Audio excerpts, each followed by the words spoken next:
Hey, it is Zennial Gamer here today to talk about how you choose your gems and grinds. So guys, with Solo R5 now, you should be farming, at least for those of you who were able to build a Solo R5 team, you should be farming a ton more raid than you used to because it's so much easier, and that means that your runes and your gems and grinds inventory is probably filling up. And now it's time to figure out how we're able to use these more quickly and more efficiently. Now, before we get into that, just a quick note. This is actually a follow-up on my Solo R5 video, which I'll put a link in the description above. But I did want to let you guys know why he got buffed right after I released that video. I did test her out quite a bit. Let me get the build pulled up for you right here. I ultimately decided to use her in place of the Hung Young. So I tested her both in place of Hung Young and Fran. In place of the Fran, I actually saw the runs were slower and a little less stable. I think the squishy Fran still works really well. But for the team-up team, I have noticed, and it's not a significant difference, guys. It's maybe half a second to 1 second faster overall on the average runs. So it's a tiny upgrade, and in exchange for that, I obviously put a bigger rage set on the Wahi. As far as fails go, the other team would fail for me once or twice a day in 1,000 runs. This team has failed for me twice in a couple of days. So maybe we went from 99.8 to 99.9%. So first of all, let's do a call to action for Calm to us. Please, please, please, please, please, please, please, please, please give us a Gems and Grinds manager, because having to go into 23 individual rune sets and manually look at each one and sell each one is a giant pain. Now, obviously, we do have the auto sell thing now, which is awesome. But even so, once all of your runes are fully grinded, you still have to go through and sell a whole bunch of stuff manually.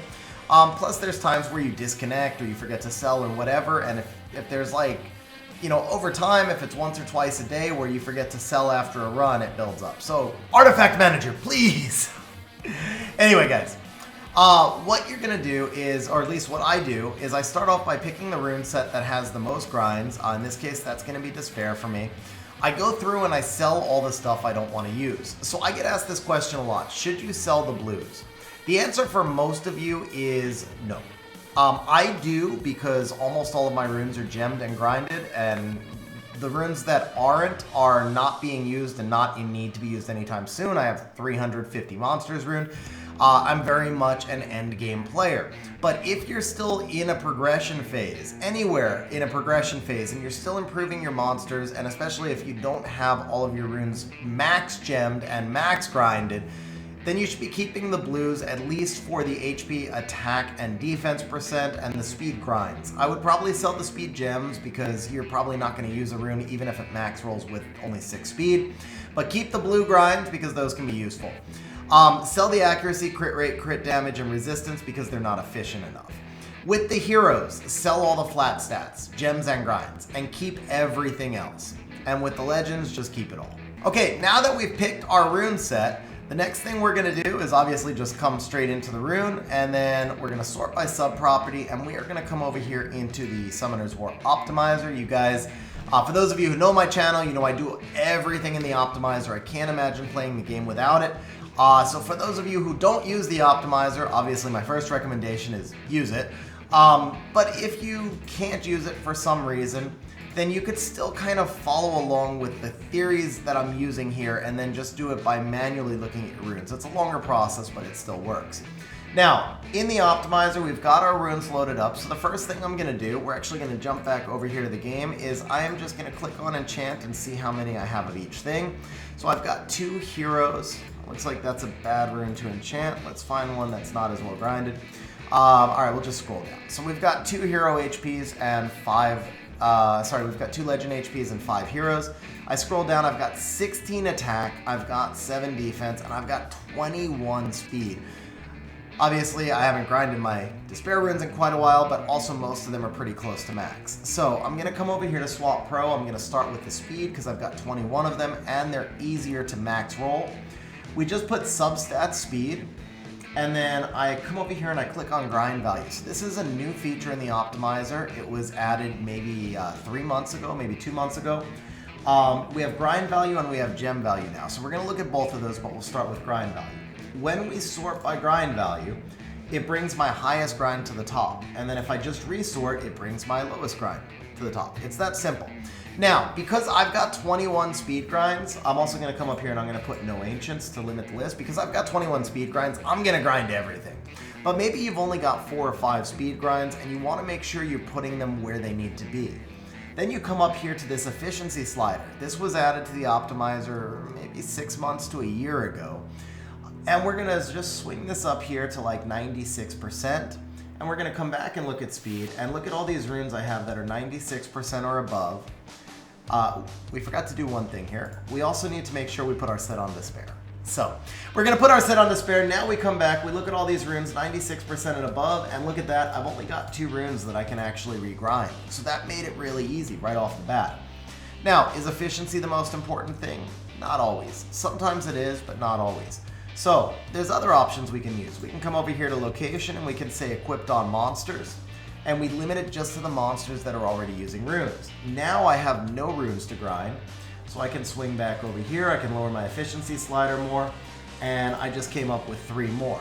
And I can look at these and say, do I want to regrind Icarus, Ascilin, and Chiwu? Yeah, I probably do, but maybe I say I don't use them that often. Then I can just keep working my way down until I find the best target for my runes, which it actually looks like I had no runes on monsters below that efficiency level, so those are my only 3 targets. Now, the other thing you can do, if you want to try and bring up some of the runes that are ungrinded, but have the potential to be really good, you can't use the efficiency slider the way I just showed you, but you can come over here to the settings option and uncheck this right here. And uncheck this right here. Include grind values in rune efficiency formula. When you uncheck this, what it shows you is how the rune rolled, not what the efficiency is right now. So we uncheck that, we come back over here, and under grindable enchantable, we put grindable with at least 1 stat ungrinded.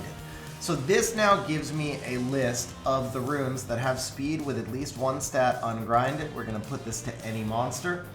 And I'm already down to only 6. I don't really need to bring it down further. But if I did, from here, I could actually bring the max efficiency up, and I could say I want only runes that roll to at least 81% and have at least 1 stat ungrinded.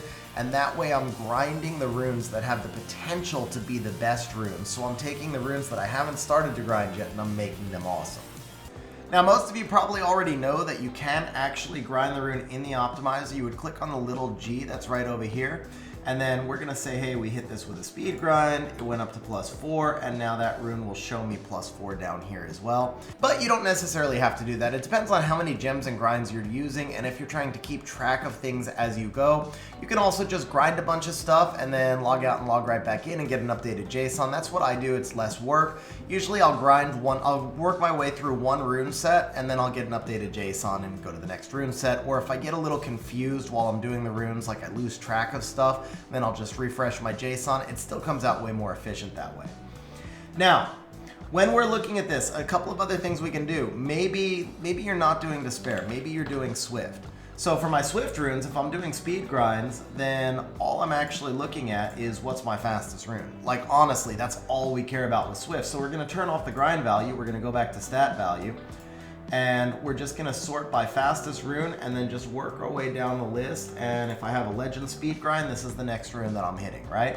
If I don't have a legend speed grind, then I'm gonna have to go much further down in order to find my +3s.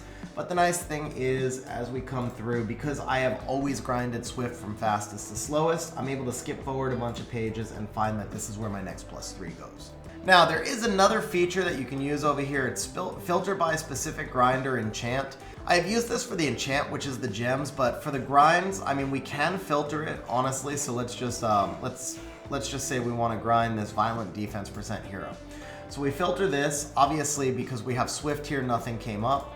So when we do this, it's going to bring us only down to violent runes. What this is showing us is runes that do not have a max defense % grind. So if we wanted to say only runes that have a speed sub, we could do that, and we could filter within this list that are only runes qualified for the violent defense grind. Same thing, we can use the efficiency slider to filter. So there's all sorts of tools in here you can use to filter and find the best rune.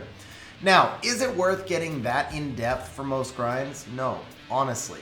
A lot of you guys are afraid to use your gems and grinds. The gems, definitely you should be a little more conservative with, but the grinds, generally speaking, I would say just grind your runes and run more solo R5. Now I know if you're free to play, you can't run an infinite amount of solo R5, and you do have to be a bit more cautious, but you probably still don't have to go down to this crazy level of spending like many minutes to pick where one grind goes if it's a hero grind. Now, if it's a legend grind, that's a different story. That's when we do our massive filtering. So you could farm solo R5 all day, free to play or not. So you could farm solo R5 all day, free to play or not, and probably only get a handful at best of legend grinds that you really care about where they go. In that case, you will get into this level of granular filtering. So let's say, we'll go ahead and clear it. Let's say I'm looking for where I can put a legend violent defense rune.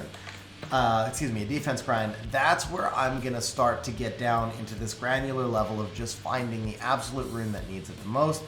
Also, a lot of times for me, I will load my RTA JSON when I'm using my Legend, Violent Will, and also Despair. I'll load my RTA JSON instead of my main game JSON, and I'll go by only runes that are equipped on monsters. So it may not necessarily be my best or most efficient, but it's a rune that's in RTA right now, which means it benefits me right now. Now, what about how you find your gems? Well, first and foremost, you can use this pull down that I just talked about right here. So where would we find our enchant for Endure HP? I will tell you guys, there seems to be, I swear, I don't know why. I've never been able to figure out why, so I can't really report the bug, but sometimes there seems to be runes that are gemmable that don't pop up when I use this feature. I don't know why, so that's why I don't personally use it, but you can use it, especially because there are plenty of runes in here that still are gemmable for most of us. But once you get to a point where there are no gemmable runes, the way that I actually do it is I come up here and I go first and foremost, obviously, to my rune set. So let's say I want to figure out where to use a violent speed grind. I come up here, I go main stat, not speed. I go innate stat, not speed. And then I come down here to substats and I actually put in nothing to start. And I just sort by stat value with speed. And so this is going to give me a list you guys can see of, looks like about 23 violent runes I have that have no speed. So now, as I go back through these, I'm going to look at each of these and say, can I put speed in them?